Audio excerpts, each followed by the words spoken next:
And finally, a Scottish teenager is on a whirlwind journey to stardom after being scouted by David Bowie's producer as she busked on Glasgow's Buchanan Street. Natasha Cook Jenkins is now the subject of an arts documentary and is to fly to the US to appear in a talk show in the new year. Claire McNeil has the story.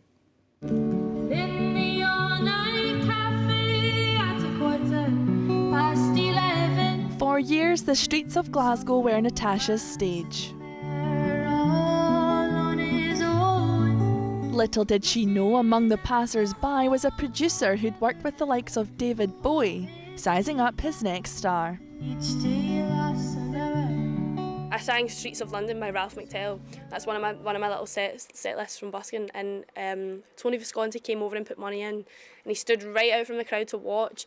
And then when I was finished, he came over and he shook my hand and he was like, "I produced that song in 1971 and that's the best rendition I've heard of it." So I was like, what? Let me take you by the hand and lead you through the streets of London. In the space of just a few weeks, the 18-year-old was scouted by Visconti, recording her debut album, preparing to go on her first tour and starring in a Sky Arts documentary. Tony Visconti's doing his own sort of documentary called Unsigned Heroes, and that is to discover people who haven't been signed, buskers and things like that around the UK. And they wanted me to feature on the show. Busking and things like that, I'd always thought, this is a good way to get noticed.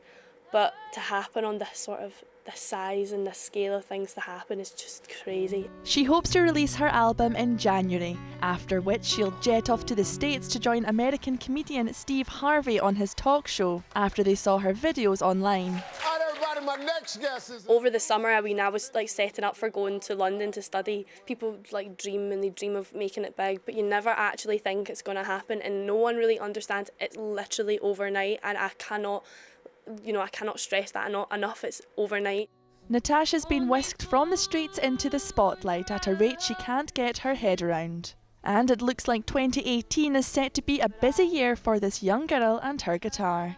Claire McNeil, STV News. Falling in love with you. Look out for that voice.